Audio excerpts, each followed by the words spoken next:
Olá, sejam bem-vindos ao último episódio desta edição de Budapeste a Wembley, falando sobre o Euro 2020, jogado em 2021. Antes de mais, quero pedir desculpa pelo atraso e pela falha do episódio. Falhámos, no fundo, a antevisão da final, entre o Cardinho estar cheio de mudanças, eu estar a fazer algumas coisas relacionadas com o trabalho, o Miguel também está cheio de trabalho, foi um bocadinho difícil encontrarmos assim tempo, e eu optei então por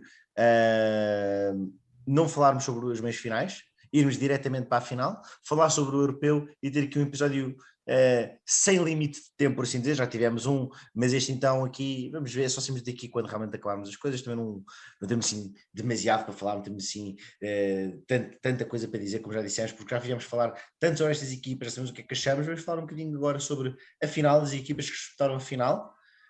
E pessoalmente o que é que falhou mais, e depois vamos fazer aqueles clássicos, o nosso melhor 11, melhor gol, melhor jogada, melhor jogador, tudo isso que normalmente quando acaba um torneio se fala, no fundo, como é que é, uma revisão, um resumo do torneio, aquilo que nós mais gostamos e aquilo que menos gostamos. E eu sinto que começo a maior parte dos episódios com o Cardinhos, por isso hoje vou começar pelo Miguel.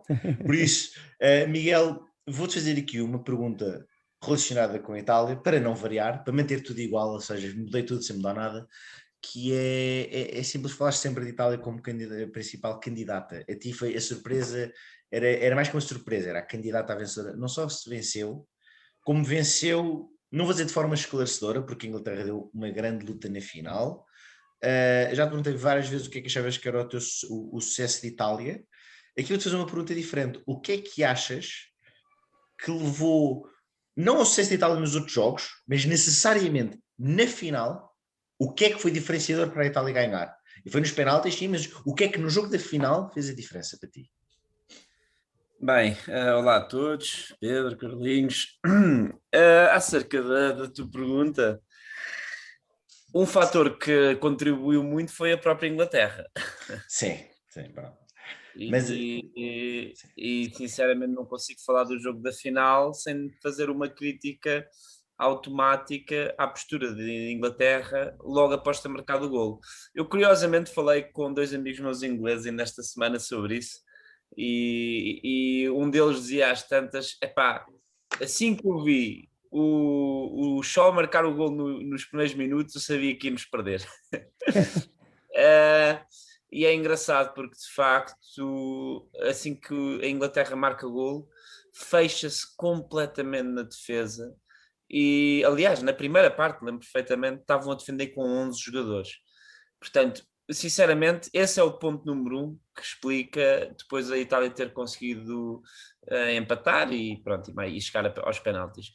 Depois, no que diz respeito à Itália em si especificamente, acho que, como eu fui dizendo ao longo do torneio, se mostrou ser uma seleção muito forte, taticamente, muito unida e com uma mentalidade e um espírito de equipa que, na minha opinião, só foi equiparada pela da Dinamarca.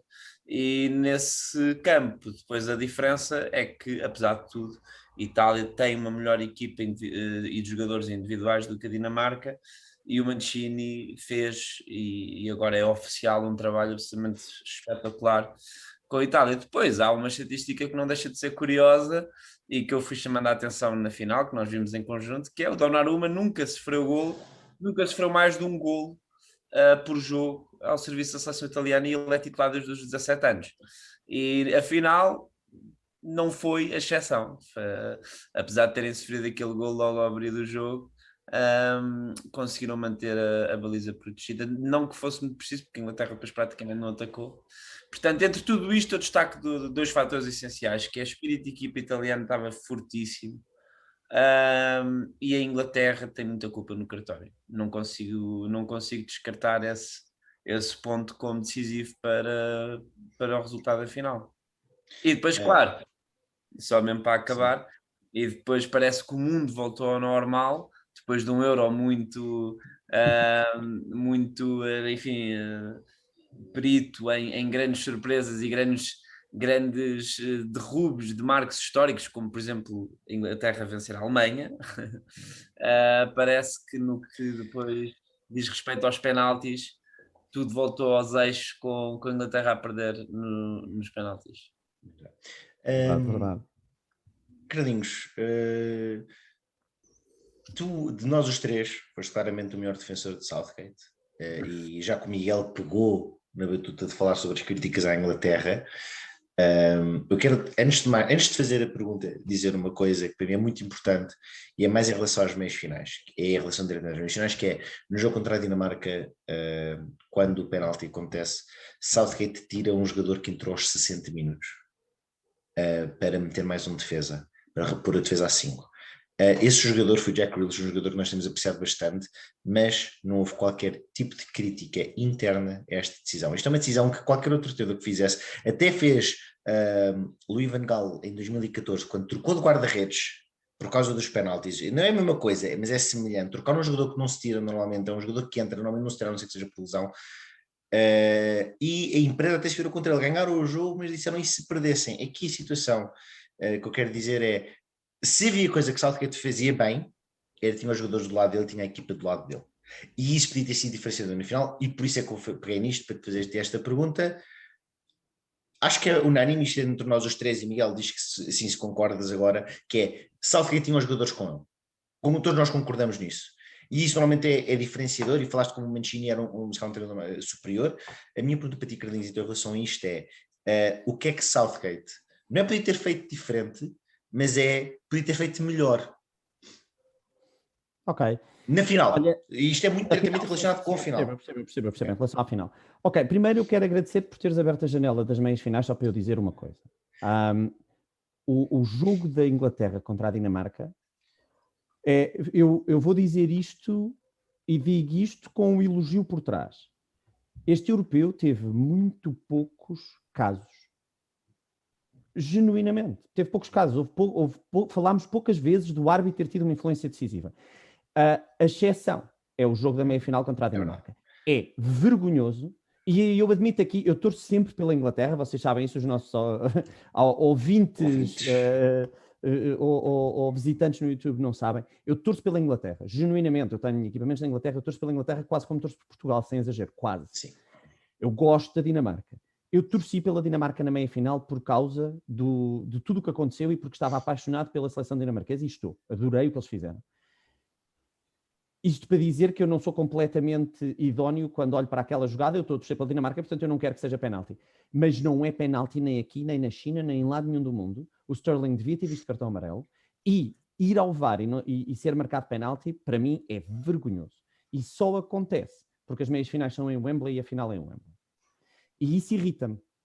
Seja a favor de uma equipa da qual eu gosto, que é o caso. Eu gosto da Inglaterra, eu estava a torcer pela Inglaterra na final, apesar disto, mas isso tem de ser dito e é a única coisa que eu sinto que ficou por dizer por não termos feito o episódio da meia-final. Porque de resto, o que aconteceu só foi ao encontro do que nós já tínhamos falado e sobre as 4 equipas, portanto foi muito interessante. Não acho que tenha perdido por aí. Agora, foi vergonhoso, foi um penalti patético e o VAR não bring it back, não cancelar a decisão do árbitro é inconcebível. Portanto, eu fiquei muito chateado com isso tudo. Tirar o Grealish é, como tu dizes, e muito bem, indo para a tua pergunta, peço desculpa por este preâmbulo. À vontade. Tirar o Grealish demonstra exatamente o que tu disseste. Demonstra um total, desculpa, eu só me lembro de expressões em inglês, buy-in da equipa. O Grealish sai como se tivesse jogado 90 minutos e tivesse a ser substituído por cansaço. Vai-se embora, não abre a boca, não diz nada, sai. Não há crítica nenhuma, não há situação... Quer dizer, se calhar houve crítica lá dentro que nós não vimos, mas sim, não sai nada para fora, nem sequer em termos de atitude. O Grealish está todo bem disposto a aquecer no jogo da final. O Southgate morreu a fazer o que fez os jogos todos. E se tem corrido bem, eu ia criticá-lo porque foi horrível o que aconteceu na final. E concordo inteiramente com o Miguel. É culpa própria. A Itália ganhou porque foi a melhor seleção durante o europeu. Mas a Itália ganha a final porque o Southgate não teve a capacidade para manter a Inglaterra a criar perigo. Eu concordo é tão simples como isso. Não perdiam a final. Porque ainda por cima, e agora vou eu falar um bocadinho da Itália, o Miguel acabou de falar mais sobre a Inglaterra, e eu vou voltar à Inglaterra. A Itália veio em queda.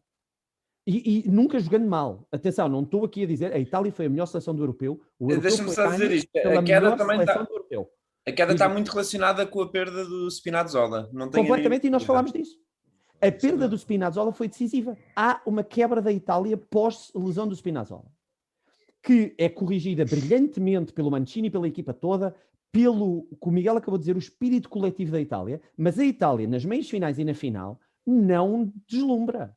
Não é a seleção que foi pré-meia final. A Inglaterra tem o campeonato europeu nas mãos, marca gol cedo, tem uma equipa do outro mundo, tem uma defesa extraordinária, a linha defensiva da Inglaterra, gosto ou não de como eles jogam. Ouçam, independentemente do aspecto artístico, a defesa inglesa é fortíssima, mas nenhuma equipa do mundo, e a Itália aprendeu isso da maneira má, a perder torneios por causa de fazer isso, nenhuma equipa do mundo aguenta jogar 80 minutos à defesa. Principalmente contra uma equipa como a Itália. Tu numa final do Europeu, muito raramente vais ganhar uma final do Europeu a jogar à defesa daquela maneira. E, não foram 90, foram 119. Foi 119, mas atenção, agora eu vou dizer uma coisa que contraria só um bocadinho, e acho que é aqui que nós discordamos um bocadinho. Para mim, o grande problema da Inglaterra é na segunda parte. A primeira parte, sim, a Inglaterra marca gol e fecha-se, mas fecha-se atacando. E se nós olharmos para os primeiros 45 minutos, o jogo chega ao intervalo com a Inglaterra a criar mais alguns lances de perigo. O Donnarumma está muito bem. Os lances de perigo da Inglaterra são em contra-ataque. São feitos com 11 defesas e transições rápidas, mas atacaram. Mas faz parte. Pouco, mas atacaram, estavam a ganhar. Se a Inglaterra joga a segunda parte como jogou a primeira, está aberta a críticas, pode não ganhar o jogo, há muito como dizia o Botscan, fazia-se casqui, mas o que interessa é isto. Eu acredito, sinceramente, que se a Inglaterra continuar a jogar como jogou na primeira parte, ganhava a final. Porque a primeira parte é uma equipa controlada a defender. A segunda parte é uma equipa que não quer ter a bola e que nem tenta atacar. Tem 11 defesas o tempo todo. Porque na primeira parte o Sterling estava permanentemente prestes a arrancar em velocidade. Estava atrás, mas não era atrás da linha da bola o tempo todo. O Kane estava a baixar para trás da linha da bola. O Sterling, e ajudem porque eu agora esqueci-me do nome do outro extremo. O Saka. Não era o Saka, não era o Saka, é o Mount. O Mount é que estava a jogar lá à frente. Era o Mount. O Mount e o Sterling, mas principalmente o Sterling, estão posicionados ligeiramente à frente, estão a tentar manter a linha defensiva italiana em sentido, estão a pressionar o Bonucci, que era quem construía o jogo. Tudo isto está... Porque o Bonucci constrói bem o jogo e faz... Sim, mas eles recuaram logo. Na primeira parte, recuando, mas estava a fazer isso. E o que eu estou a defender é... Eu continuo a achar que eles não estão a recuar tanto. Miguel, o Cardinhos não está a dizer o contrário. Não, estou, porque nós discordamos aqui. Eu acho que é a diferença entre recuar demais e recuar mais do que eu gostaria e artisticamente não acho bem, mas que eu acho que podia levar a ganhar. E acho que o Southgate mostrou que não compreendia a diferença entre estas duas coisas. Há recuar e há recuar demais. Ou melhor, há recuar muito e há recuar demais. A Inglaterra, na primeira parte, recuou muito. Mas havia liberdade para os laterais subirem. O Trippier estava a jogar a avançar. O Shaw estava a aparecer. Aliás, falámos sobre isso. Nós vimos finalmente um jogo juntos, foi o da final, depois de estarmos a construir móveis em minha casa, porque eu tinha acabado de ter a chave da casa nova. E o Shaw estava a aparecer sempre. Comentámos isso. O defesa direito italiano não estava, o Di Lorenzo não estava a conseguir acompanhar, o Chiesa não estava a conseguir vir com ele. Discutimos quem é que devia vir com ele, porque havia erros claros. E porquê é que nós falámos sobre isto? Porque a Inglaterra, apesar de estar a jogar sem bola, estava a atacar quando tinha a bola. E na segunda parte a Inglaterra deixou de atacar. Pura e simplesmente, quando tinha a bola, estava para a frente para os defesas italianos. E isso é inconcebível. E o Southgate não pode passar em claro com isso. Não pode. E há outra coisa que não pode.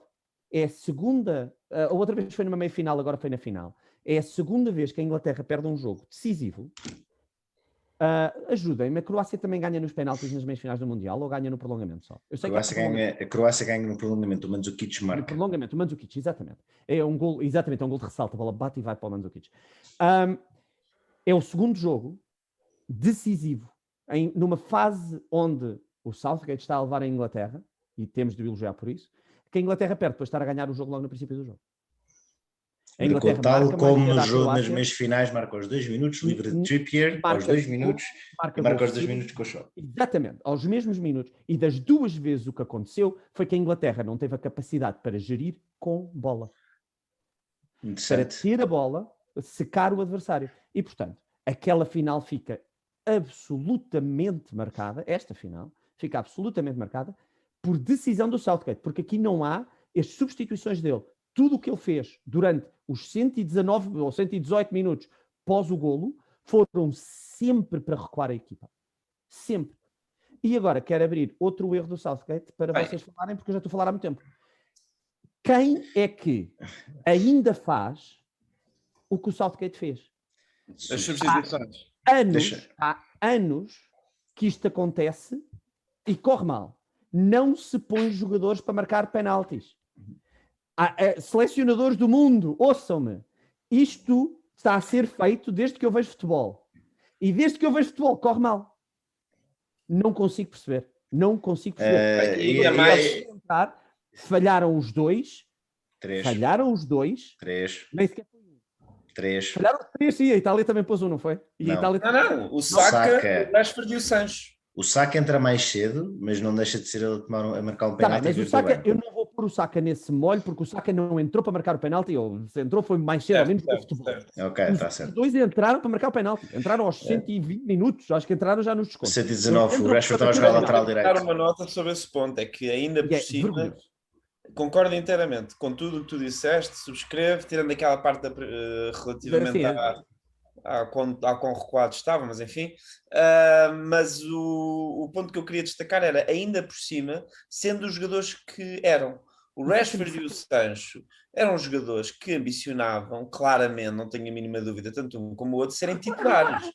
E lutarem pela titularidade. Serem...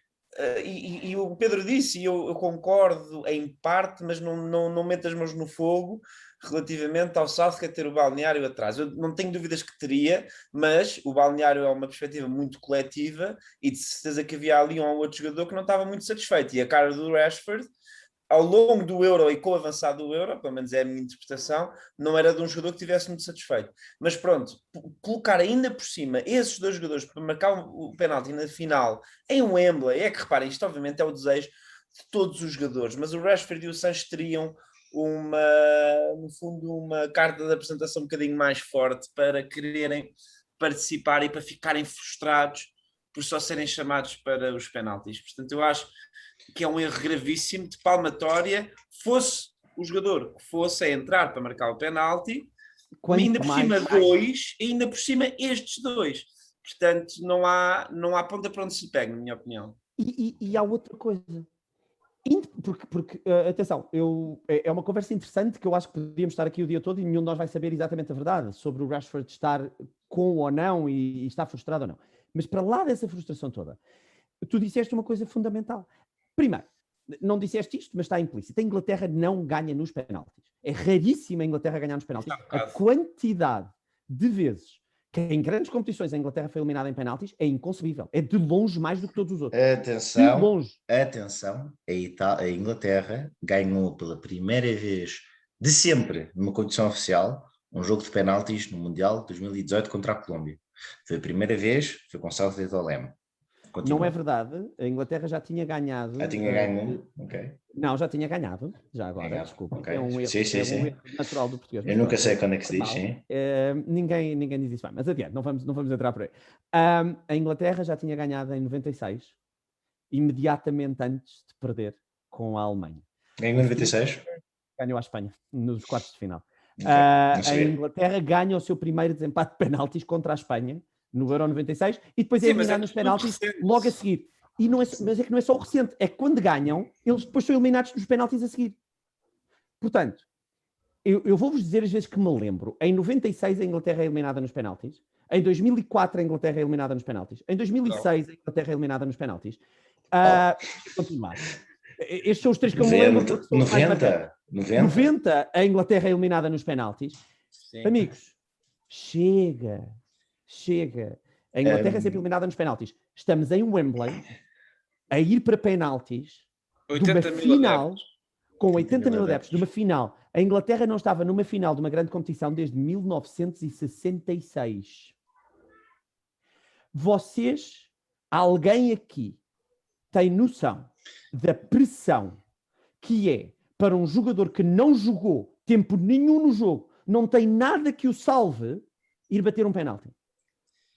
É a única coisa que aquele jogador tem. A única. Para não falar de estar dentro do jogo ou não, porque a primeira vez que chutas uma bola, e nós os três jogamos futebol, não é a mesma que ao fim de 60 minutos a jogar futebol. Não é. Nós não chutamos da mesma maneira. Não tens o contacto com a bola da mesma maneira. Eu joguei um jogo na Superliga Futebol de 7, em que se nós ganhássemos, ganhávamos a Liga, que era para aí a terceira divisão, já não me lembro, ou a quarta onde estávamos. E as pernas tremeram-me nesse jogo, na primeira vez que fiz um sprint. Eu não sou um futebolista profissional, obviamente, mas a pressão sente-se, toda a gente sente, o Rashford sente. 80 mil adeptos a bater penaltis pela Inglaterra, na primeira final desde 1966, e tu pões 2 jogadores que não tocaram na bola a marcar os penaltis. Muito bem. De quantos anos a bater 18. o último? 18 anos. Falando sobre 18 isso, anos a bater o último. Opa, e o Cardinhos... tem a culpa toda desta derrota. Toda. Compreendo. Se ele tivesse falhado o penalti outra vez, como falhou em 96, quando falhou o penalti. Para mim, Saka, Sancho e Sancho e Rashford. Eu preciso, Pedro... Saka, Sancho e Rashford não podem ter um pingo de culpa do que aconteceu. Pedro, eu preciso só pegar neste... Estava muito zangado com isto. Dá-me só 2 minutos, que eu acho que é importante nós também darmos... Eu ia dizer isso, eu ia dizer, Miguel, o Cardinhos está a falar, mas já tem por isso disto alguma coisa sobre os penaltis, o que é que tens a dizer? E depois eu termino aqui o jogo e os penaltis. Então, okay? 2 coisas, vou só concluir a minha opinião sobre a final, mas antes de mais, e só para pegar aqui no que o Cardinhos acabou de dizer, mas de outra perspectiva, que tem a ver com o comportamento dos adeptos ingleses ao longo do Euro, mas em particular na final, e Cardinhos, eu sei que tu não concordas inteiramente com isto, mas pronto, é a minha opinião e eu acho que é importante destacar isto. Foi uma vergonha, uma verdadeira vergonha aquilo que aconteceu em Wembley na final entre os adeptos ingleses e aquilo que se seguiu depois da derrota e os ataques racistas de que Rashford, Saka e Sancho foram alvo. Ei, como é que eu discordo Não. Calma lá. I'm with you. Não discordo com o que disseste dos penaltis. Previamente. Mas acerca dos adeptos ingleses, eu sei que tu tens uma perspectiva um bocadinho mais enfim, que os digo um bocadinho mais de comparação em geral. dos outros, certo? Mas que foi uma vergonha, foi os confrontos antes de começar o jogo para entrarem no estádio sem bilhete, enfim, todo o comportamento, enfim, eu podia ficar aqui 2 horas a falar sobre a quantidade de comportamentos absolutamente vergonhosos dos adeptos ingleses. Mas como tu dizes bem, Rashford, Sancho e Saka nem sequer são os principais responsáveis de todo, e mesmo que o Southgate não fosse branco. Miguel, não estamos a conseguir ouvir. Perdemos o microfone. Puseste em mute. Isso, já estás de volta. Sim. Okay.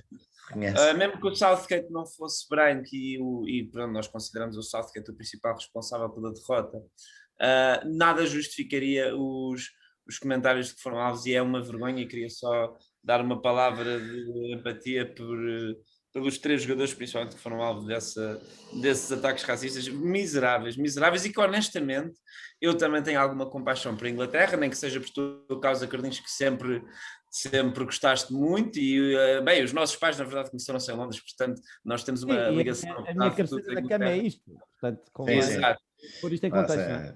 Exato, mas e tendo em conta tudo isso, depois daquilo que aconteceu, eu vou ser muito sincero, não tenho pena nenhuma da derrota de Inglaterra na final. Pelo jogo, e agora passo para o futebol, porque pronto, o nosso podcast não tem a ver com mensagens políticas nem nada do género, é futebol, e passando para o futebol, outra das razões pelas quais eu não tenho pena de Inglaterra é porque de facto o jogo futebolístico de Inglaterra na final foi incompreensível, é uma vergonha para os próprios, enfim, para qualquer pessoa que estivesse a torcer para a Inglaterra naquela final. E eu tenho aí depois, como o Pedro referiu no início do episódio, nós vamos responder aqui a umas perguntas sobre, no fundo, que resumem os nossos maiores destaques do Euro. E há uma pergunta que é a maior desilusão. Pronto, eu tenho uma resposta, mas depois tenho um parênteses. Eu vou falar do parênteses, que é a Inglaterra. E eu sei que isto é contraditório. A Inglaterra chega pela primeira vez à final desde 66, como tu disseste. Claro. E, portanto, não se pode considerar uma desilusão de todo. Mas, para mim, não deixa de ser uma desilusão a forma como a Inglaterra jogou ao longo do Euro todo.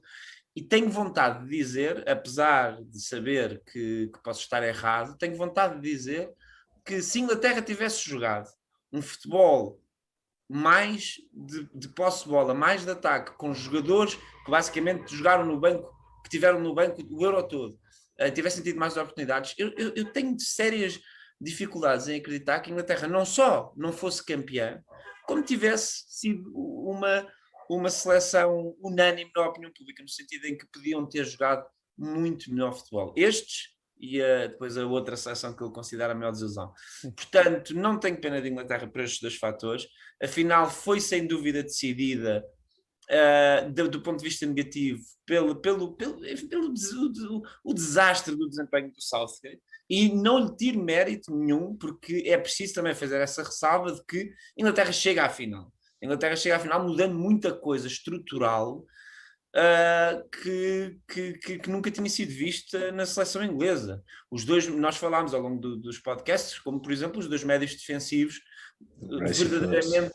verdadeiramente, enfim, área a área e mais como pilares para potenciar o ataque que não partia deles. Ou, aliás, partia deles, mas não era de todo construído nem finalizado por eles. Pronto, ou os 5 defesas, ou 3 ou 5 defesas, como lhe quiserem chamar. Portanto, claro que há mérito do Southgate, mas há um demérito absolutamente estrondoso ao mesmo tempo, em simultâneo. Na final, que foi o momento onde isso foi mais gritante, mas na minha opinião, e sinceramente até estou a ser coerente com aquilo que fui dizendo ao longo do Euro, ao longo do Euro todo, não faz sentido. Pronto, agora para falar do lado positivo e só mesmo para acabar, a minha opinião sobre a final, grande Itália, não há dúvida nenhuma, é extraordinário ver a dupla de centrais Bonucci e Chiellini, que quer dizer, ninguém se cansa de os ver defender. O Mourinho diz que eles podiam dar aulas na universidade sobre como defender. E eu vi uma estatística que dizia que o Bonucci e o Chiellini não foram fintados uma vez na final. Não foram driblados uma vez. Ninguém os fintou, ninguém passou por eles. Com a Inglaterra sem bola era difícil, mas atenção. Sim, mas tu vais ver ao longo do Euro e não aconteceu muitas vezes. Bélgica, sem dúvida. Espanha e já não lembro quem é que eliminaram nos oitavos. Por isso sim, continuando, Miguel. E é extraordinário, porque é uma dupla de centrais que quem acompanha futebol já vê há muitos anos, e não deixa de ser, é um bocadinho, não sei, eu ia fazer uma comparação que não é muito bem feita, mas pronto, é um bocadinho como ver o Buffon finalmente ganhar a Liga dos Campeões, que nunca ganhou, nem vai ganhar agora, não é? Mas no sentido em que é um momento simbólico ver neste caso, um par de jogadores e de centrais ainda por cima que jogou juntos a vida toda e que com esta idade consegue ter este desempenho ao longo do Euro inteiro. O Chiellini tem 36 anos, se eu não me engano, ou 36 ou 37, e jogou todos os jogos do Euro, menos um, que foi aquele em que eles rodaram a equipa toda. Não, e foi por lesão. Estava magoado. Ele lesionou-se e saiu. Exatamente. E eu sinceramente, eu fico quase comovido, honestamente, com ver aqueles 2 jogadores e principalmente o Chiellini, espetacular, e portanto a Itália é uma justa vencedora, que tu disseste uma coisa muito bem e que eu subscrevo, que foi a melhor equipa ao longo do Euro, sem dúvida. Muito bem, bem, eu vou aqui... Posso dizer só mais uma coisa? Sim, rapidamente. Faz a pergunta, diz. Não, na pergunta, rapidamente, diz o que tens a dizer, Carlinhos. Só queria acrescentar 2 coisas. Primeiro, não somos um podcast político, disse o Miguel muito bem, mas isto é importante e não é político. Há coisas que não se fazem e que, se vocês estão a ver-nos ou a ouvir-nos e estão a pensar em acusar um jogador, seja do que for, porque perderam um jogo, lembrem-se que aquela pessoa é uma pessoa, é um ser humano e vai falhar e vai errar. O Southgate não queria perder a final de certeza. Nós estamos a falar mal do Southgate. O Southgate com certeza queria ganhar a final, fez a geneira. Muito mais quando depois se baseiam em atacar as pessoas com nível pessoal, com cor de pele, ou seja o que for. Por amor de Deus, não façam isso, sejam melhores do que isso. Por falarem sejam melhores do que isso, quero acabar no que para mim foi simbólico de porque é que esta Itália merece e daquilo que o Miguel está a dizer. Ver o Chiellini quero só dizer isto, ver o Chiellini a fazer o sorteio de moeda ao lar nas meias finais e na final, vale. Então na meia final com o Alba, primeiro com o Busquets e depois com o Alba. Mas só o Chiellini é uma pessoa a divertir-se, feliz. E isso interessa mais do que tudo o resto. Ver o Chiellini assim antes dos penaltis é tudo. E speaks to o que a Itália foi. E o que outra seleção foi. Aquelas que foram de longe as duas melhores seleções do europeu. E agora podemos passar a seguir. Miguel, tinhas alguma coisa a dizer? 2 minutos para dizer o que é que querias dizer? Não me foi bem que estás a dizer alguma coisa. Olha, agora já não me lembro, portanto não faz mal. Ok. Então é assim, vamos acabar aqui esta primeira parte do episódio. Eu vou dizer uma coisa assim e vamos acabar e depois vamos fazer uma pequena pausa e voltamos a seguir. Eu quero dizer, acerca de muita coisa que vocês falaram todas as coisas muito bem. Vou começar pela Itália e pelo Chiellini, e vou falar do Chiellini em particular. Eu também vou falar dos adeptos ingleses. Os adeptos ingleses foram uma vergonha no torneio inteiro para mim. Eu não os perdoo, eu fico contente se eles terem perdido. E eu sei que estamos a falar sobre são pessoas e a verdade são pessoas, eu não estou a atacar a pessoa. Eu estou a dizer que, futbolisticamente, falando de futebol, eu estou contente que a Inglaterra tenha perdido e eu estou contente que os adeptos ingleses tenham passado por isso. Nós passámos por isso em 2004, eu podia ser muito novo, não me interessa, passei por perder uma final em casa. Os adeptos foram vergonhosos durante todo o torneio, na minha opinião, nas redes sociais, com estas coisas de racismo é constante, e foram fisicamente nos estádios, para todas as vezes contra quem jogaram, subiaram todos os hinos, sem exceção. É uma nota negativa, sem dúvida. E para mim é uma vergonha, e falamos sobre o racismo e falamos bem sobre o racismo e dizer mal sobre e condenar essas pessoas, e espero que assim continue a acontecer, mas a meu ver também é preciso condenar a ação de quem estava no estádio que assobiou. Podem dizer que é uma minoria, mas estão lá 80 mil pessoas, 30 mil estão a assobiar, é uma minoria bem grande. Dizer, cuidado só com uma coisa, e que foi a nossa conversa sobre isso, é o generalizar. Porque os 80 mil adeptos grandes não estavam os 80 não estavam. Mas eram 30 mil. Falem os adeptos ingleses. Por isso é que eu disse isto. Por isso é que eu fiz isto e por isso é que eu fiz esta definição, por isso é que eu disse, não são os 80 mil, obviamente que há pessoas que não o fizeram e não fizeram bem, e realmente pode ser uma minoria do estádio. Isto faz-me pensar ao seguinte, eu não sei até que ponto é verdade ou não, Chiellini diz que, ando a escolar uma citação na internet sobre Chiellini, que disse mal começou a ouvir os adeptos ingleses ao assobiar, sabia que ia ganhar e estava a adorar aquilo. E falámos sobre a moeda ao ar e falámos sobre tudo isso, e recomendo verem a cara de todos os italianos durante o hino, sobretudo o Chiellini neste último da final. Tem paixão, tem emoção, tem amor ao que estão ali a fazer, e sim, concordo com vocês, acho que isso foi diferenciador na final e durante o europeu. Por fim, Carlinhos, tu falaste sobre quando estávamos quase a ganhar o campeonato e subir divisão, e era a 10ª divisão já agora da Superliga de Futebol de 7. Pois era. De falar sobre que estavam-te a tremer as pernas. Eu comecei a jogar na Superliga de Futebol de 7, tinha 13 anos, 14 anos. Eu tinha 14 anos, andava já com pessoas 4 anos mais velhas do que eu, no teu caso 10 a 14 anos mais velhas do que eu, ou seja, com pessoas de 20, 30, pessoas que estavam a jogar futebol há mais anos, pessoas que simplesmente jogavam bem. Eu tinha 14 anos e o que estava a fazer e estava à baliza. Eu lembro-me de entrar depois quando fui para o All Stars e estar nervoso no início de cada jogo. Eu lembro-me de estar realmente nervoso quando os minutos finais chegavam e sentir-me mais tenso. Não é como sinta tenso, mas eu ontem literalmente fui jogar com o Miguel, fiz 2 jogos e eu cheguei à conclusão ontem, quando estava a voltar no carro, que eu jogo no All Stars, e não é de forma consecutiva, mas jogo neste tipo de campeonatos há 13 anos. Há 13 anos que eu sou colocado nesta situação. Eu já não tenho pressão, eu já não estou nervoso em jogos, eu já não fico aquele nervosinho em jogos, como ficava quando era mais novo e quando tinha 20, 21 anos, quando já tinha 5 anos de experiência. E porquê é que eu estou a falar sobre isto? E eu fui a primeira pessoa, mal aconteceu, a dizer que é uma vergonha o que aconteceu. Saka nunca devia ter batido aquele penalti. O Saka tem um ano e meio de experiência na Premier League. Antes disso era sub-18, era júnior. Está a ter a sua primeira competição internacional e vai bater o 5º penalti. Ele vai estar mais do que nervoso, dá para ver na cara dele. E qual é que é a diferença dele para o Donnarumma com 22 anos? É que o Donnarumma, como o Miguel disse muito bem, é titular de Itália desde os 17. É titular do Milan desde os 16. É desde muito novo considerado o sucessor do Didio. Obrigado, não me lembrava da palavra sucessor. E é uma situação completamente diferente para ele, por muito novo que seja, já não é novo, já tem experiência. E falámos sobre, nós temos dentro dos nossos níveis futebolísticos, temos experiência a determinadas coisas e agimos conforme. E eu depois de 14 anos de desporto, obviamente que se estiver numa decisão por penaltis, vou estar nervoso, não vou dizer que não vou ser arrogante, vou dizer que não estou nervoso. Mas é diferente. Mas é completamente diferente. Claro. Primeiro, se o guarda-redes, isso é perfeitamente a vitória, a obrigação está sempre do outro lado. A obrigação de marcar está sempre do outro lado. Uma coisa, tu comparaste com o Donnarumma e é exatamente isso. A pressão nos penaltis, claro que os guarda-redes sentem pressão. Claro, mas é completamente do outro lado. A obrigação está no avançado. E sobre isto, mais acrescentando que vocês estão sobre a Inglaterra não ganha ter ganho 2 jogos de penaltis, um em 96 e depois em 2018, para mim cada vez mais torna inconcebível esta ideia de Saka. Se calhar foi essa a ideia, tornar alguém que se calhar não tem noção do que é que está a acontecer.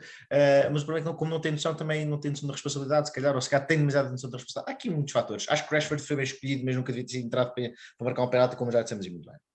Bem, isto era o que eu tinha a dizer sobre a final, sobre tudo o que vocês disseram. Concordo perfeitamente com tudo o que vocês disseram. Como disse antes de ter começado este meu monólogo, vamos fazer uma pequena pausa e voltamos a seguir para falar um resumo do Euro. Até já. Até já.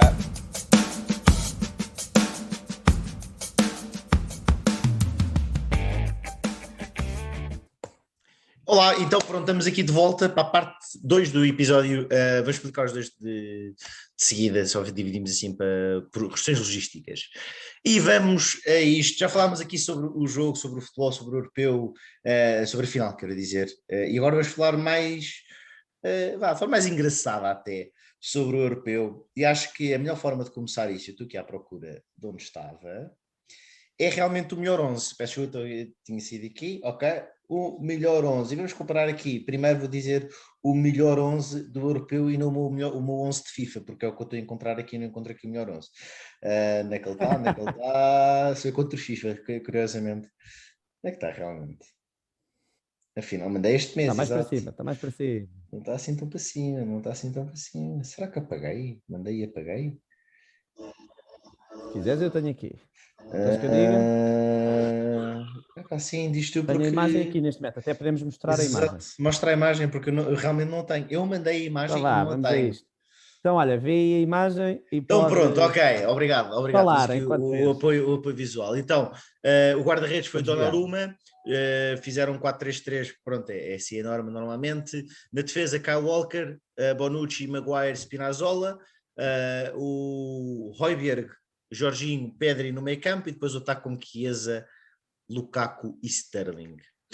Bem, quem é que foi o último a falar de nós? Foste tu, Miguel? Assim mais aprofundadamente, foste há bocadinho sobre...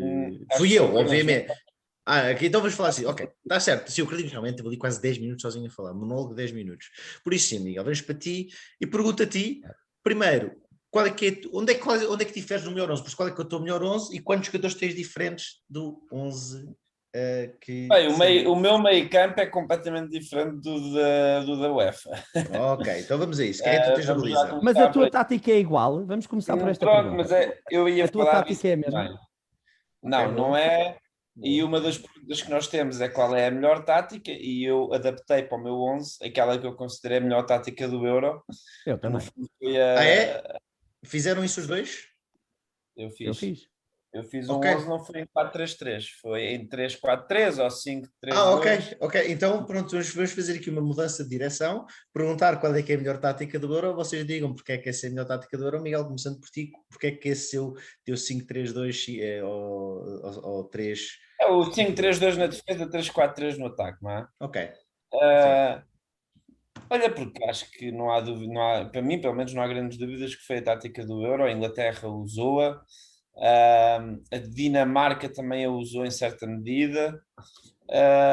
Agora até estou com uma branca sobre Itália. Itália também não usou. Itália não usou. A Itália tinha aquela nuance tática do Spinazzola fazer quase esse papel à esquerda. Mas com os efeitos era 4, todos os efeitos jogavam 4-3-3. Mas, por exemplo, a Bélgica fez contra nós, contra Portugal. Foi uma tática que teve muito sucesso. Sim. E acho que não há dúvidas. Tu, Pedro, há uns anos dizias que era a tática do futuro e 2012 disse isso. Tática do futuro, e é verdade, nos últimos 2, 3, 4 anos esta tática tem sido a mais eficaz no futebol profissional. Pronto, queres que eu vá ao meu 11 então? Sim, vamos cada não. Tática 11 e agora depois tu credinhos tática 11, porque não sei se tu tens a mesma tática. Por isso... Eu acho que guarda-redes não há dúvida nenhuma, Donnarumma. Foi considerado o melhor jogador do Euro para a UEFA eu não concordo inteiramente, mas também não discordo.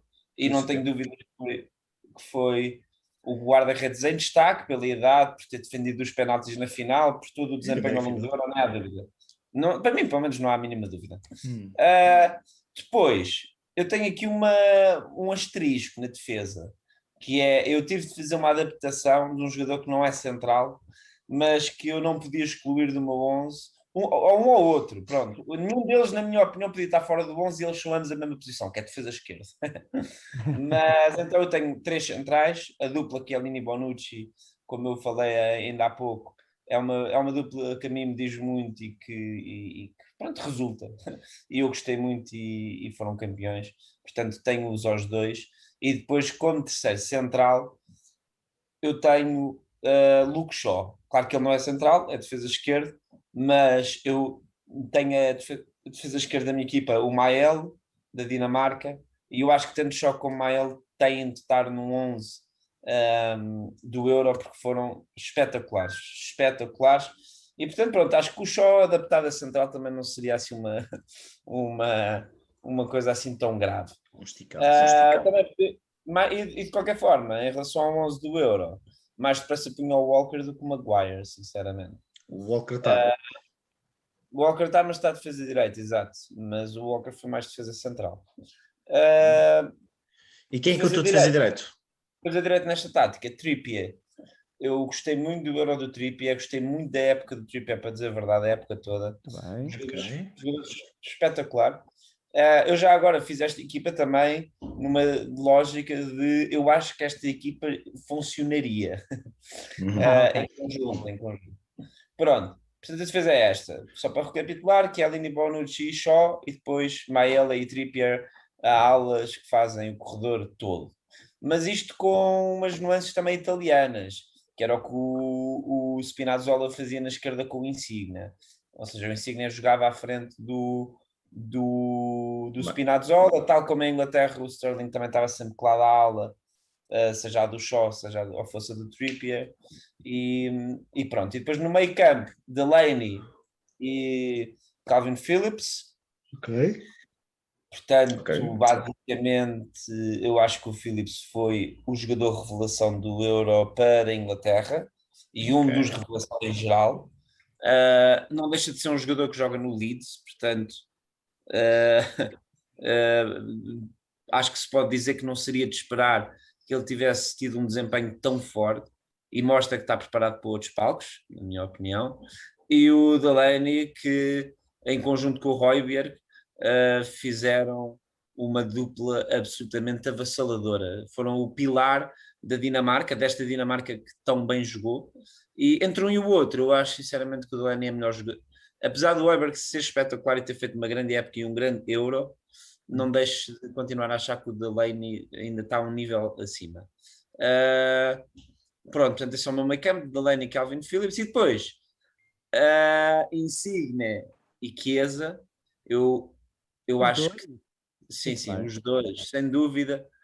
Eu gostei muito de ver a Itália a jogar no Euro todo e a dinâmica ofensiva de Itália. Bem, passava sempre por Insigne quando ele estava em jogo e quando ele estava com disponibilidade física. Cada vez que o Insigne tocava na bola, as defesas adversárias tinham algum medo. É um jogador de 1,60m, 1,61m, quer dizer, ele tem um corpo de criança de 12 anos. Eu acho que é importante que as pessoas não se esqueçam disso, é mesmo? É mesmo. Portanto, é extraordinário aquilo que o Insigne consegue fazer com a sua falta de aptidão física, na verdade. E o Chiesa, que na minha opinião foi... mostrou-se ser um jogador de classe mundial. Não foi tão regular, principalmente ao longo de cada jogo. Ele em todos os jogos jogou bem, em todos os jogos teve momentos bons, mas é um jogador que infelizmente ainda desaparece um pouco, mas que foi crescendo com o Euro, teve momentos soberbos, o golo em arco, nas meias finais, se não me engano. Que jogo! E o Chiesa e o Insigne para mim foram assim, o grande destaque ofensivo de Itália, na minha opinião. E depois, o melhor jogador do mundo, o melhor marcador do Euro, o Cristiano Ronaldo, a ponta de lança. Muito não bem. deixa de ser o melhor marcador com 5 golos. E uma assistência. E uma assistência. E entre Lukaku, Kane, há outro que eu podia pôr aqui que me estou a esquecer. O Chico? O Patrick Schick, obrigado, exatamente. Eu poria Schick acima dos outros dois e Lukaku atrás de Schick. Portanto, a ordem inversa é Kane, Lukaku, Schick, Ronaldo. Porque o Ronaldo tem 37 anos, não é? 36 ou 36. 36. É espetacular aquilo que ele É de fez. 85. Foi espetacular aquilo que ele fez. Eu acho que o Ronaldo, se tivesse tido uma equipa atrás um bocadinho diferente, tinha sido de longe melhor. Um treinador. Exatamente. Sim. Era isso que eu queria dizer. Tinha sido de longe o melhor marcador do Euro. Bastava mais 2 jogos. Mais 2 jogos, o Ronaldo marcava pelo menos mais 2 ou 3 golos. E marca um dos grandes golos do Euro para mim, que é aquela jogada coletiva de Portugal. Portanto, é isto. Muito bem. Carlinhos, tua tática... e Miguel, espera aí, o teu treinador, quem é que vai estar a treinar essa equipa? Já agora, não é? Mancini, sem Sim. dúvida alguma. Muito bem. Tiro o meu chapéu ao trabalho que o Mancini fez e pelos argumentos que fui dando ao longo destes podcasts. Não vale a pena estar aqui a repetir. Carlinhos, tua tática, tua equipa e termina com o teu treinador. Muito bem, então eu vou dizer que concordo mais com o Miguel do que com a UEFA. Para começar, porque a UEFA não pode pôr a equipa em 4-3-3. É não ter olhado para o seu próprio Euro. Acho mesmo mal, acho genuinamente mal. Quase todas as equipas jogaram na outra tática, e vamos falar sobre isso. Portanto, começa pela tática e depois, desculpem, o Pedri, não, que grande europeu que fez, não estou a dizer que o Pedri não foi fantástico, mas estar no 11 do Euro, acho mal. Acho horrível o Maguire estar no 11 do Euro, embora eu vá dizer mais à frente que acho que a Inglaterra e a defesa da Inglaterra têm de ser elogiadas, mas acho que houve outros centrais muito melhores. E o Spinazzola eu quero falar sobre isto porque eu acho que a ausência do Spinazzola foi determinante para a Itália, mas dizer que o Spinazzola foi o melhor defesa esquerda do Euro é, mais uma vez, não ter olhado para o Euro, porque há pelo menos 2, dos quais o Miguel falou, que são melhores. Pelo menos esses 2 fizeram melhores Euros do que o Spinazzola. Eu não estou a dizer que são melhores jogadores do que o Spinazzola. Fizeram melhor Euro do que o Spinazzola, na minha opinião. E, portanto, isto tudo para dizer. A minha tática é a do Miguel. Eu vou discutir com o Miguel sobre o que é esta tática é, porque o Miguel chamou-lhe 3-4-3 com bola, concordo. 5-3-2, ela nunca é 5-3-2, é 5-2. Não, é 5-4-1, não é? 5-2-3 que passa a 5-4-1, sim. É 5-2-1-2 já agora. É 5-2-1-2. É 5-2-1-2. 5-2-1-2. Sempre, é sempre. Não é sempre 5-2-2-1-2-1-2. Mas sim, 5-2-1-2, pronto. Mas é principalmente eu queria dizer que é 5-2. Porque tem 2 médios centros. E depois tem 3 gajos eu acho que tanto eu como o Miguel temos o 3 automático, porque sentimos sempre que uma tática tem o 3 ali. Tem 3 ali, mas não tem, e eu quero falar sobre isso. Porque o que é que isso faz? E é por isso que eu quero falar sobre isto entrando no meu 11. Porque essa tática está feita para ter 2 grandes médios centros. E se não tens 2 grandes médios centros, essa tática não resulta. E houve 2 seleções que puseram isto com um foco gigante, que foi a Inglaterra e a Dinamarca. A dupla de médios centros da Inglaterra e a dupla de médios centros da Dinamarca foram monstruosas na maneira como esta tática resulta. Gosto ou não, depois as dinâmicas são completamente diferentes das duas equipas, mas incrível. Falando do meu 11, eu discordo do Miguel, eu discordo da UEFA. O Donnarumma não só não foi o melhor jogador do europeu, como nem sequer foi o melhor guarda-redes do europeu. O melhor guarda-redes do europeu chama-se Sommer e salvou a Suíça não sei quantas vezes, e se tivesse melhor seleção tinha levado a Suíça às costas até à final. A exibição do Sommer contra a Espanha é estrondosa. É estrondosa. É incrível. Contra a França, incrível. O Sommer ganha 2 jogos. E, portanto, eu pus o Sommer.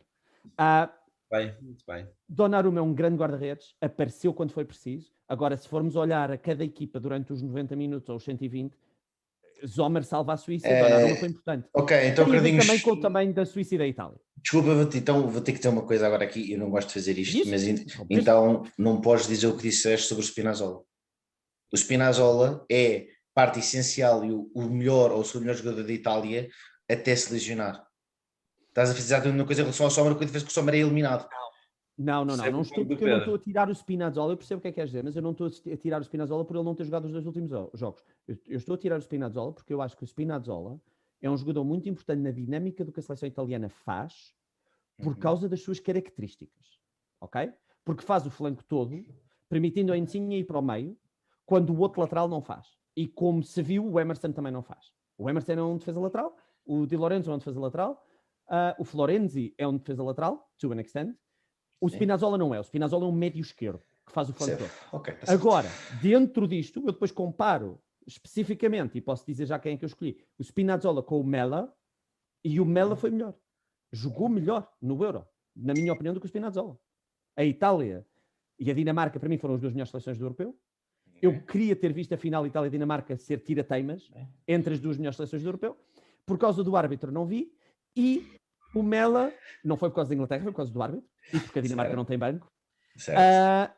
O Mela, para mim, foi melhor que o Spinazzola. Portanto, não tem a ver. Eu percebo o que é que estás a dizer, mas tá certo. esclareço que não tem a ver com Tá isso. bem, então eu só o Mela à foi melhor. esquerda. Ok, Mela à sim. esquerda. Não preciso dizer Sim. mais. Estamos de Dumfries à direita. Dumfries à Boa. direita. Porque quer a equipa a funcionar e porque o Dumfries é um lateral direito a fazer o flanco todo, que não há. Adorei o Dumfries. É o jogador ideal para aquela posição. É o jogador, nasceu para aquilo. Depois, tenho 3 centrais em que um deles são 2. Ele está a representar 2. Eu escolhi o Bonucci e podia ter posto o Chiellini. Não quis pôr os 2 porque queria pôr outro jogador e não o consegui encaixar. Pus o Bonucci e podia ter posto o Chiellini e o Miguel disse tudo. Concordo. Pus o Walker, porque acho que o Walker como central foi decisivo para a Inglaterra. E foi como central, não estou a pôr como lateral. Foi. Concordo inteiramente com o Miguel disse. Acho que foi um grande central e foi decisivo no jogo com a Dinamarca. Decisivo. A Inglaterra sem o Walker com a Dinamarca não ganha. E depois pus, para mim, o melhor capitão do europeu, o Kjaer. E pulo por causa de ter jogado muito bem, e porque acho que jogou muito bem, mas sou sincero, se tivesse de dizer quem é que foi melhor central durante o Euro, o Chiellini ou o Kjaer, porque eu tirei o Chiellini para pôr o Kjaer, eu diria o Chiellini. E acabei de elogiar a liderança do Chiellini há 20 minutos quando estava a falar sobre isso, mas a liderança do Kjaer foi outro nível. Foi outro nível. E fez um grande europeu. 2 médios centro, concordo inteiramente com o Miguel, escolhi, e mais uma vez, escolhi um que valem por 2, mas escolhi o Højbjerg, não escolhi o Delaney. Podia ter escolhido qualquer um deles. Foste com a UEFA. Eles valem pelo que fizeram juntos, mas escolhi o Højbjerg, acho que acabou por ser mais decisivo mais vezes. E escolhi o Phillips. Mais uma vez podia ter escolhido o Rice, mas o Phillips encantou-me e tem umas características um bocadinho diferentes. O Miguel disse tudo sobre isto, não vou bater mais nesta tecla. Højbjerg, Phillips. Então calculo que na frente seja contente diferente com o Miguel. Não, mas é diferente do Miguel. É um em comum. E vou começar por esse. Eu pus o Chiesa. Eu andei a bater entre Insigne e Chiesa. Tinha de pôr um jogador italiano ali. A alternativa era o Insigne, e porque eu acho que os outros 2 têm de lá estar, e já vou falar sobre isso, os outros 2 que lá pus, escolhi Chiesa porque podia ter sido qualquer um deles, mas aqui foram mesmo coisas diferentes e debati muito sobre isto na minha cabeça. O Chiesa, a partir do banco, conseguiu ser decisivo, e quando ganha a titularidade, afinal, a Itália mantém-se no jogo pelo Chiesa. Houve um momento em que só o Chiesa é que estava a jogar. Sim, é verdade. Concordo. Portanto, merece, foi fantástico. É verdade, é irregular. O Insigne também é irregular. Ambos padecem desse mal, desaparecem dos jogos de vez em quando. Acho que está na essência de quem eles são e do tipo de jogador que são. Quer o Insigne, quer o Chiesa marcam um golo fenomenal no europeu. Ambos carregam a Itália às costas. E atenção, se algum dia o Chiesa e o Insigne conseguirem os 2 jogar ao mesmo tempo, os 2 90 minutos bem, a Itália é imparável. Impossível. O Insigne nunca vai acontecer. Isso não vai acontecer nem com um nem com o outro, na minha opinião. Sim. Seguindo em frente, não pôr o Sterling no 11 do Euro para mim é um crime. Acho que aí a UEFA acerta. O Sterling tem de estar no 11. E foi por isso que não pus os 2 italianos, porque tinha de pôr o Sterling. Marcou golos, jogou, criou. E quem o melhor ponta de lança do Euro. Eu adoro Cristiano Ronaldo. Quando as equipas são eliminadas nos 8avos de final, eu tenho dificuldade em pôr o jogador. Pus o Dumfries, portanto estou a contradizer-me. O Cristiano Ronaldo para mim era a segunda escolha. O Lukaku, para mim, foi o melhor ponta de lança do europeu. Eu percebo. E acho que a Bélgica não jogou o suficiente porque não teve que... o Lukaku foi espetacular. A 100. O Lukaku foi incrível. Foi incrível em todos os jogos. Só que mesmo assim eu punha mais depressa ao Chico, pá. Chico fez Percebo, compreendo. compreendo, Tá mas certo. no deve e no haver, eu acho o Lukaku um ponto de Eu gosto mais do Lukaku. Acho- É um acho- jogador que toda a vida é underrated a níveis que escapam à capacidade de E atenção, foi por isso que eu escolhi, porque às tantas eu estava a pensar, o Chico, as pessoas gostam de surpresas, vão escolher. O Ronaldo vão escolher porque foi o melhor marcador e porque é o Cristiano Ronaldo e é o melhor jogador do mundo. O Lukaku merece, who cares what I think, Acho, acho, mas o acho, Lukaku merece. acho que Foi dos o que eu pensei. três, qualquer um dos três avançados era justo e parece muito bem. Carlinhos finaliza aí. Fantástico. Treinador. Finaliza o teu treinador. Tenho que ir ver a cábula porque eu não sei o nome dele. Kasper Hjulmand, É o treinador da da Dinamarca. É a Dinamarca. pela maneira como conseguiu Certo, fazer com que a Dinamarca continuasse no europeu depois do que aconteceu no primeiro e no segundo jogo, porque a Dinamarca perde com a Bélgica injustamente e está quase fora do Euro, e entra para o terceiro jogo, como se não fosse nada, e destrói a equipa com quem confrontou, pelas adaptações táticas durante o jogo, por tirar o máximo proveito de uma convocatória de 26, que não se compara com as outras que estavam ali nas meias finais, em termos dos 26. E, portanto, ele tirou o máximo partido daquela Dinamarca, conseguiu agarrar naquele espírito de equipa e vamos falar sobre a nossa equipa preferida, mas grande treinador, quero que esse treinador venha depressa para treinar o Sporting, tirando que adoro o Ruben Amorim, portanto Ruben fica, mas quando o Ruben sair por 20 milhões, venha o Kasper Hjulmand. Muito bem. Bem, eu também vou dar aqui um 11 um bocadinho rápido, não vai ser muito diferente dos vossos, até uma mistura dos dois, na verdade.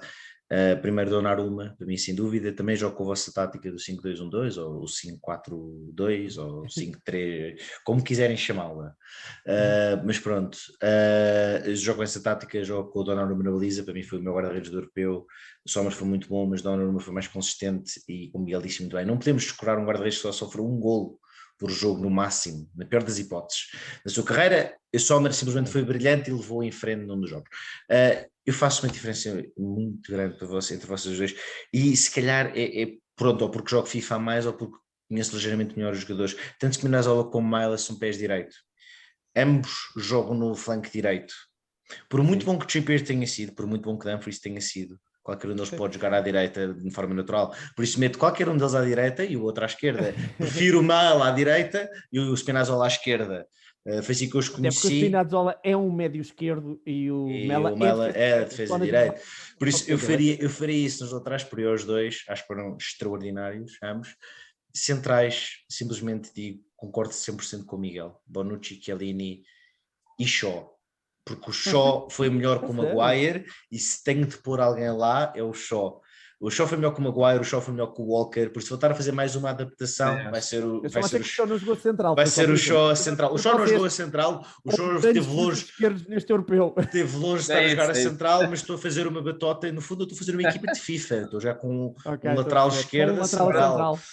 Faz parte, mas acho que é mais do que justo. E só de quem te aprendendo no início do torneio pensou em metê-la central. Meio campo, adorava dizer que dava uma mistura dos dois. E eu gosto muito quer do Phillips, quer do Rice, mas eu tirei os dois da equipa porque acho que não falámos de um jogador essencial para a Itália que foi Jorginho. Eu meto Højbjerg e Jorginho no meio campo. Acho que o Jorginho, deixa-me só dizer isto, desculpa interromper-te, o Jorginho este ano ganhou a Liga dos Campeões e o Euro. Exatamente. E foi peça essencial nas duas equipas que fizeram isso. Exatamente. Mas ao mesmo tempo que meto o Højbjerg, meto aqui uma nota que ao Phillips não precisava de deixar, e eu mais peço para o Phillips que o Rice. E a minha nota é muito simples, eu acho que o Højbjerg precisava do Delaney, sempre que o Delaney saía, o Højbjerg caía de rendimento. O mesmo não era dito do Rice e do Phillips, o Rice saía, o Phillips mantinha o rendimento mais elevado. Por isso, podia ser Delaney, podia ser Højbjerg, eu escolhi Højbjerg, é um jogador que eu aprecio mais. Mete Insigne, não mete Chiesa. Acho que ser titular durante o europeu e ser o capitão é preciso valorizar. Chiesa teve mais impacto por vir do banco, por isso nota-se mais e foi mais na fase final, mas ainda foi mais importante no início. Meto Chico a ponto de lança e meto Sterling à frente também. E para mim faria isso, por isso é uma mistura das duas equipas com a diferença que eu meto Chico. É verdade. Porque Chico foi mais surpreendente, eu esperava isso do Lukaku, concordo, foi o melhor avançado do Euro, Cristiano Ronaldo foi o melhor marcador, também podia estar lá, eu dou a Chico pelo efeito de surpresa. Não deixa de ser mais difícil marcar golos pela República Checa do que marcar pela Bélgica. E marcar o golo, eu treinamento do Mancini e marcar o golo que o Chico marcou, para mim, o meu golo de ouro, faço o segue, era justo para ser o ponta de lança, e quero fazer o segue para o melhor golo do Euro, para mim Patrick Schick, Treinador para mim, Mancini. O Eu Pedro disse disse Mancini. Mancini. Agora, vamos fazer assim um bocadinho rapid fire, assim, muito rapidamente, responder, explicar assim, uma curta frase, 2 curtas frases. Porquê? Chico, para mim, melhor gol. Para você, e porquê? Porque é um golaço. Ponto final. É só ver. Miguel, para ti, melhor gol do europeu e porquê? Pronto, eu tenho 2 e não consigo escolher entre um, que é o do Yarmolenko pela Ucrânia contra a Holanda e o do Pogba da França contra A Suíça. Que gol. a Suíça. E porquê? Porque são os meus tipos de golos preferidos, honestamente. São aqueles remates fortes em arco de fora da área que eu tenho um gosto especial. Por marcá-los e por ver. Olha, ainda ontem marquei um parecido. Não, estou Eu estou falando parecido com o do Damsgaard, mas pronto. Eu gostei mais do movimento e da bola a entrar do Yarmolenko, só que o do Pogba foi de mais longe e foi contra um guarda-redes espetacular, enquanto o do Yarmolenko, apesar de tudo, foi contra um guarda-redes de 38 anos, portanto, vou ter que dar o golo ao Pogba, pronto. Mas queria dar a nota do Yarmolenko. Justo, Carlinhos, o teu melhor golo? Chique porque estragou os outros golos todos. Outro mundo neste europeu. Mas o outro mundo, Chiesa e Yarmolenko. O Damsgaard, o Chiesa, o Insigne, posso continuar, são mais o livro do Damsgaard marcou um golo de trás do meio. Nós devíamos fazer melhor golo de categoria. Exato. Não temos é tempo. A jogada coletiva. Não temos é tempo. Exatamente. O melhor remate do meio campo. Portanto, o Chico ganha porque é impossível. Um golo atrás do meio campo, ao ângulo, porque a bola entra ao ângulo, num chapéu. Não dá. Agora, houve golos incríveis neste europeu. Não vou falar sobre isso, mas já falámos. Parece-me bem. Melhor jovem. Miguel, melhor jovem. Bem, há 2, não é? E são o Pedri e o Damsgaard. Agora, a verdade é que o Pedri tem 18 anos. Ele tem 18 anos. Malta, isto não é normal. E assumir a titularidade com a qualidade que ele conseguiu implementar na seleção espanhola merece o prémio para mim. Muito bem. Carlinhos, melhor jovem. Damsgaard. Tem 21, não tem... Tem 21, certo? Sim. Tem 21. Tem 21, não tem 18, mas nem sequer era titular e teve de substituir um jogador que quase morreu em campo e que é o capitão da seleção dinamarquesa e que é o melhor jogador da Dinamarca. E no momento em que entrou em campo, ninguém se esqueceu do Eriksen, porque ele é o Eriksen, mas futebolisticamente ele fez com que a Dinamarca jogasse brilhantemente sem o seu melhor jogador. Portanto, para mim, Damsgaard marca golos incríveis, marca 2 golos incríveis, faz com que a Dinamarca jogue, não aguenta 90 minutos, e é um problema, pelo menos segundo o treinador que eu achei o melhor treinador do Euro, não aguenta 90 minutos, e se criou sérios problemas à Dinamarca, porque sempre que ele saía, a Dinamarca deixava de conseguir transportar a bola da mesma maneira. E, portanto, Damsgaard por tudo, pelo contexto da maneira como entra na equipa, porque não era um titular enquanto o Pedri entra já para ser o titular da Espanha e a equipa está construída com ele na equipa. O Damsgaard não. Agora, nada disto, valor, atenção. Nada disto contraria tudo que o Miguel disse, porque o que o Pedri faz é do outro mundo. Agora, para mim, Damsgaard. É subjetivo, eu tenho aqui uma pergunta que não é subjetiva, é acerca deste. Qual é que é o vosso limite de idade? Exato, qual é que é o vosso limite de idade para jogador jovem? 21. Eu diria é 21 a fazer 22, é ser sub-21. Eu estava com a esperança que me dissessem 25, não sei porquê, porque ia fazer a tota. Sendo 21... Deixa-me dizer-te que entre os 21 e os 25 eu ainda aceito vagamente. Não, mas não penso. Estava a pensar no mail, no Baquimail, mas deixa-se para a seguir. Digo então Pedri. Porque acho que realmente, eu tinha pensado que isso é o Dani Olmo, mas este jogador da Espanha foi o Pedri, por isso acho mais que justo estar ao Pedri, 18 anos titular, porcentagem de passe 95%, sem palavras. Um jogador especial. Carlinhos. Deixa-me só dizer que tu falaste num nome que tem de ser realçado, só que o Pedri e o Damsgaard sobrepuseram-se. O Dani Olmo é muito bom e faz grandes jogos com a Espanha e ganha o lugar. E muito importante. Mas é muito tarde que ganha o lugar. E não estava a nível. Ele perde o lugar primeiro. Ele perde o lugar e depois ganha o lugar. Sim, é verdade. Bem, Carlinhos, tu aqui com uma dúvida vou deixar escolher. E Carlinhos, escolhe tu o que é que preferes dizer agora, que é melhor jogador ou melhor ou equipa revelação? O que é que Eu preferes fui falar da responder? equipa e deixarmos o melhor jogador para o fim. Então, força, equipa revelação, Vamos. para ti. Dinamarca. Sim. Foi, Ok. Dinamarca foi a primeira coisa que eu disse. Quero blow my own trumpet for a second. Disse que a Dinamarca ia ser a surpresa do Euro e a Dinamarca foi incrível. Adorei ver a Dinamarca jogar. Apaixonei-me pela Dinamarca, eu já gostava, mas apaixonei-me. Torci pela Dinamarca contra a Inglaterra, pelo futebol que jogaram, por tudo. Portanto, Dinamarca, pelo futebol que jogaram, pelo contexto que os envolveu, Uhum. e porque tenho tanta pena que a final não tenha sido Dinamarca e Itália. Adorava ter visto aquelas duas equipas jogar uma contra a outra. Muito bem. Acho que ia ser uma final giríssima. Miguel, equipa revelação. Bem, a equipa revelação é a equipa que consegue superar a quase morte do seu principal jogador, que perde os 2 primeiros jogos e parte para a última jornada a precisar de ganhar por 3 golos de diferença e ganha 4-1 à Rússia num jogo espetacular. É verdade, é E verdade. a equipa que, na minha opinião, praticou o futebol mais bonito de se ver do Euro inteiro. Muito bem. E sem dúvida a Dinamarca, parabéns ao treinador e à equipa e ao Damsgaard e ao Kjaer e ao Schmeichel, porque os momentos mais emotivos do Euro, pelo pior e pelo melhor, e os momentos de futebol mais bonito e mais puro, foram todos eles, o topo são todos eles da Dinamarca, para mim. Muito bem. Concordo, Pedro. simplesmente digo Ok. Parabéns sim. ao Carlinhos por ter Isso. adivinhado. Parabéns ao Carlinhos por ter adivinhado Total. realmente essa surpresa. Na verdade, eu repito, disse no último episódio, acertámos todas as nossas surpresas. Miguel, acertaste Verdade. Itália vencedora. Carlinhos, Miguel acertaste ganhou. Dinamarca nas meias. Eu acertei, por assim dizer, Suíça e Ucrânia nos quartos de final. Sem dúvida, sem dúvida. Sendo que a minha era mais fácil, é verdade, mas mesmo assim tivemos todos parabéns, Carlinhos, está para ti. Por isso, vou passar então para o grupo preferido. Vou responder ao primeiro, muito facilmente, não consigo não ser parcial neste assunto. O grupo da morte para mim foi o preferido, lutado até ao fim. A Hungria quase que passou, Portugal quase ficou em primeiro, acabou como forma era suposto. Por isso digo, grupo da morte para mim, grupo F, foi o meu grupo Foi o preferido. teu preferido? Foi. Carlinhos, Para mim, Miguel, diz tu. Não, Miguel, ias dizer. não, para Diz mim, muito bem. Força. para mim foi o grupo B, o da Dinamarca.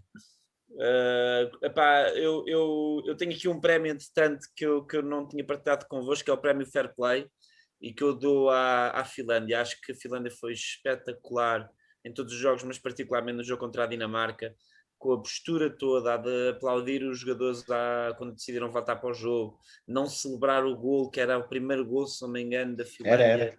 Nos Euro, tenham noção do que é a seleção marcar pela primeira vez na história no Euro e não celebrar. É assim. Portanto, foi espetacular. A Dinamarca, e depois em termos de jogos em si, foi espetacular. O Bélgica-Dinamarca,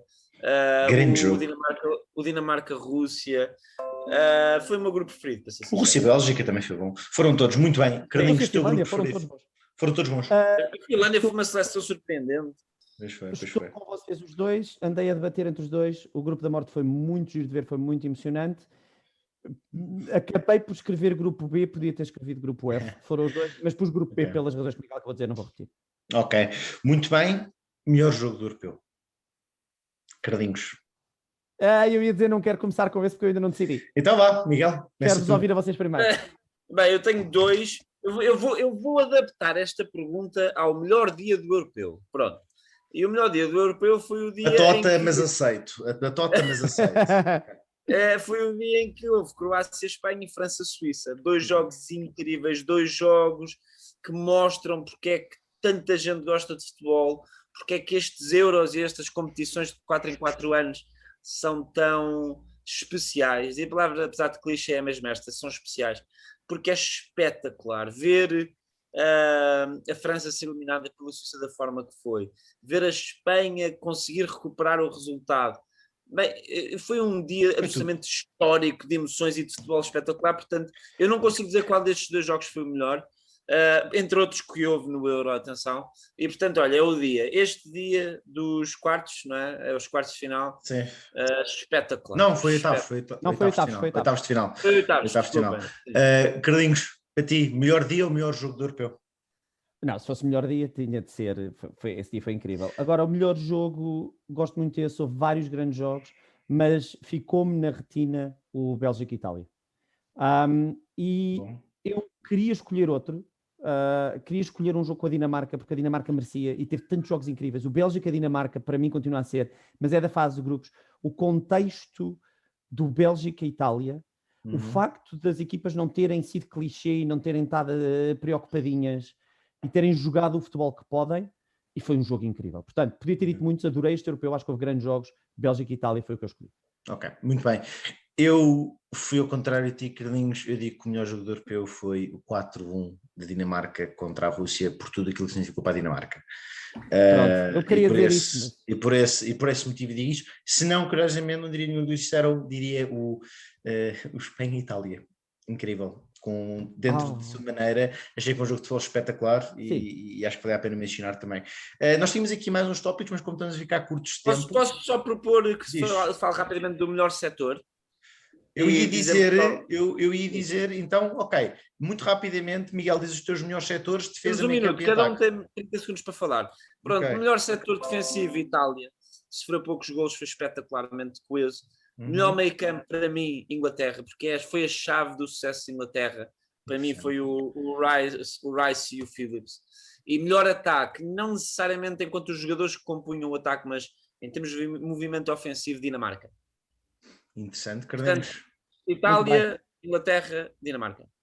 Quando fui aos setores, percebi que não podia escolher a Itália para nenhum deles. A Itália foi a melhor equipa. Toda junta. Não consigo separar os setores, porque eu não consigo dizer. Porque acho que a defesa da Inglaterra foi melhor. Acho que o meio campo da Dinamarca foi melhor. E agora vou dizer uma coisa que ninguém vai acreditar, mas eu achei fenomenal. Concordo com o Miguel, ataque da Dinamarca, pelo que o Miguel disse. É por isso que escolho o meio campo, ponho no meio campo em vez de pôr no ataque. Mas ataque da Bélgica. Ok, curioso. Mais uma vez vamos votar.